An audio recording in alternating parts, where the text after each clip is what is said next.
¿Alguna vez has oído hablar del concepto de países sin fronteras? No, bueno, probablemente porque lo inventamos para este video.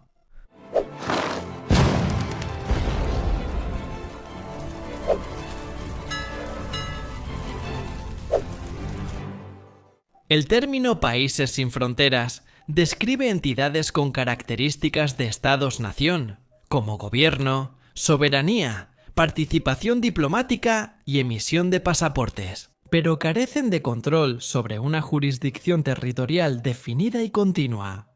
Estas entidades desafían de cierta manera las nociones tradicionales de la condición de Estado, y existen en un espectro de formas que incluyen órdenes soberanas, confederaciones indígenas, organizaciones humanitarias y gobiernos en el exilio. Y al examinar un ejemplo de cada uno de estos, podemos entender mejor cómo las funciones de un Estado pueden seguir existiendo sin que esa entidad posea un pedazo de tierra.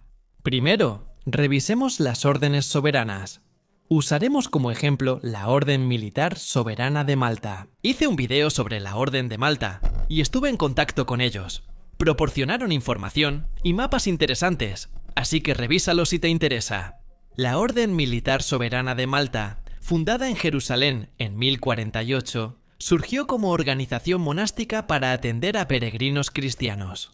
Tras la Primera Cruzada, fue una orden militar que unió devoción religiosa y deberes militares, protegiendo Tierra Santa y a los peregrinos cristianos que viajaban por zonas peligrosas y creando hospitales para atención médica. La orden alcanzó prominencia al gobernar Rodas y Malta. En Malta, creó una fuerza naval para frenar la expansión otomana y la piratería, volviéndose una potencia marítima. En 1798, la invasión de Malta por Napoleón Bonaparte le quitó la soberanía territorial a la orden. Exiliados en Rusia, se acercaron al zar, quien llegó a ser gran maestre de la orden. Luego se les ofreció una isla en Suecia a cambio de renunciar a su reclamo sobre Malta, y tontamente se negaron. Terminaron perdiendo Malta de todos modos, y luego se quedaron sin ningún territorio. Aún así, la Orden Soberana conservó su estatus como entidad soberana según el derecho internacional. Su resiliencia demuestra su capacidad de adaptarse y seguir vigente, aún sin historia tradicional. Esto es posible gracias a su relación continua con la Santa Sede. Algunos dicen que se fusionan con la Santa Sede en ciertos aspectos, pero muchos los ven como una estructura independiente. Y hablando de eso, la Santa Sede es técnicamente otro país que existe sin territorio, porque es una entidad separada del Vaticano. Actualmente, la Orden Soberana tiene su sede en Roma, y tiene derechos extraterritoriales en sus edificios, similares a una embajada.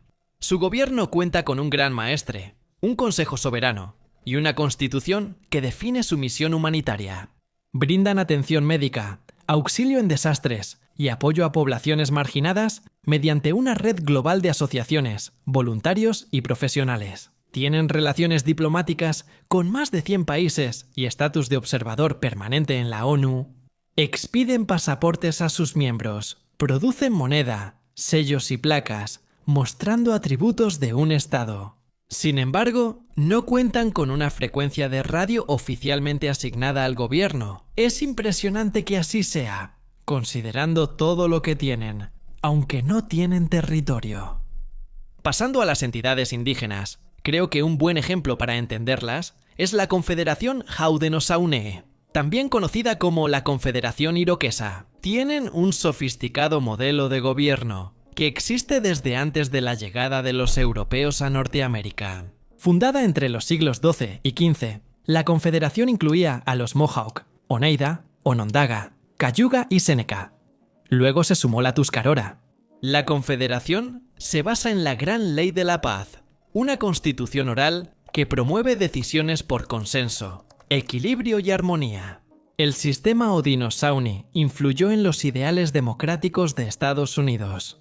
Benjamin Franklin y otros padres fundadores estudiaron su modelo al redactar la Constitución de los Estados Unidos, enfocándose en la unidad y el gobierno compartido. Como la Confederación unió a diversas tribus. En sus inicios, Estados Unidos reunía a muchas personas de distintos países de Europa, así que había algunos puntos de contacto.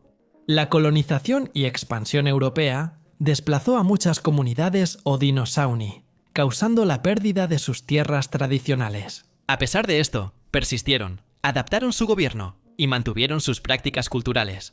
Actualmente, sus miembros residen en Estados Unidos y Canadá, donde ejercen su soberanía mediante autogobierno y derechos de tratados obtenidos con el tiempo. Al igual que la Orden Soberana de Malta, tuvieron territorio que luego perdieron, pero mantuvieron ciertos derechos de soberanía. Lo interesante es que declararon la guerra a Alemania en la Primera Guerra Mundial, oficialmente como un país aparte, no solo como parte de Estados Unidos. Participan en torneos deportivos internacionales, y hubo controversia cuando intentaron viajar al Reino Unido a un torneo de lacrosse usando pasaportes de Haudenosaunee.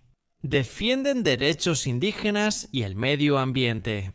Interactúan con la ONU y otros organismos globales para afirmar su soberanía e influir en la política internacional sobre temas indígenas. Entonces, nuevamente, hay un paralelo con la Orden Soberana, que orienta su acción internacional hacia un enfoque más humanitario.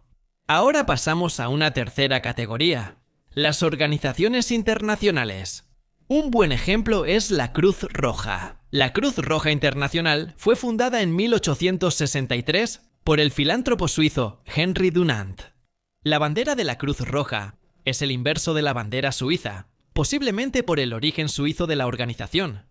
La suiza es roja con cruz blanca, y la de la Cruz Roja es blanca con cruz roja. Fue creado tras los horrores que Enrique Dunant vio en la batalla de Solferino, donde miles de soldados heridos quedaron sin atención médica.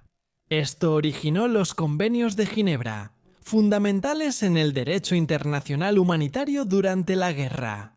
La Federación Internacional de Sociedades de la Cruz Roja y de la Media Luna Roja fue fundada en 1919 para atender necesidades humanitarias globales, como desastres naturales y crisis de salud, más allá de los conflictos armados. Aquí hay un punto de contacto con la Orden Soberana.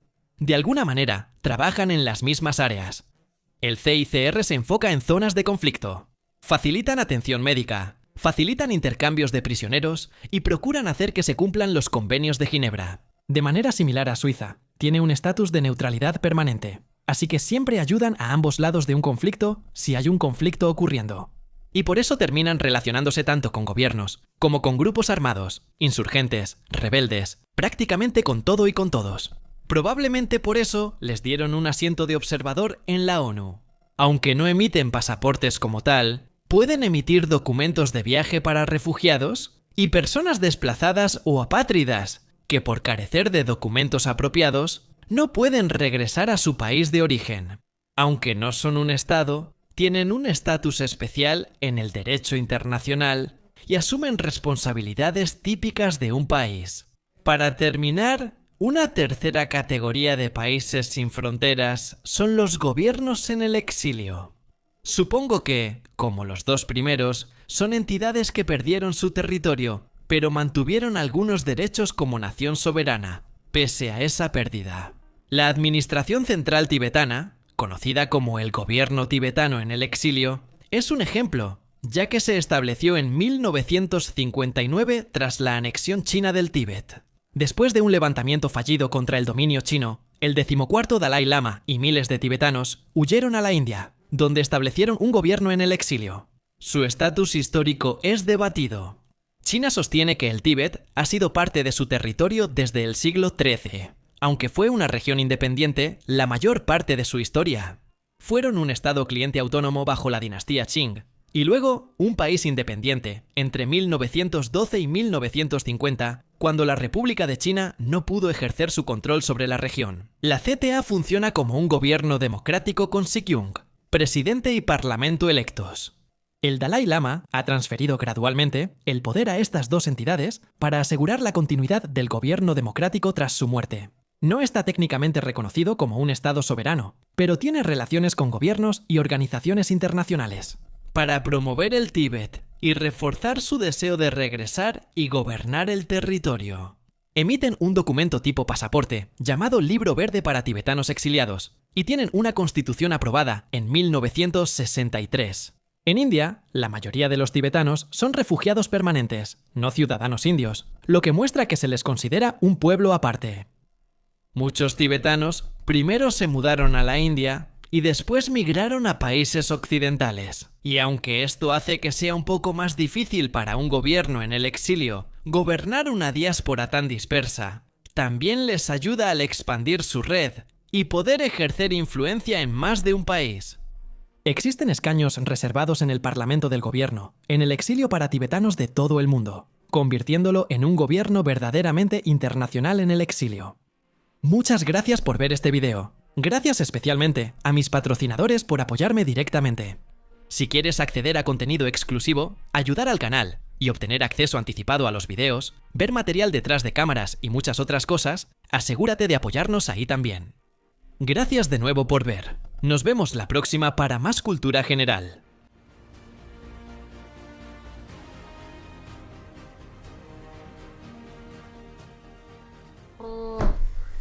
La taza del momento de hoy se está casando y luego simplemente está pasando el rato en casa junto al fuego.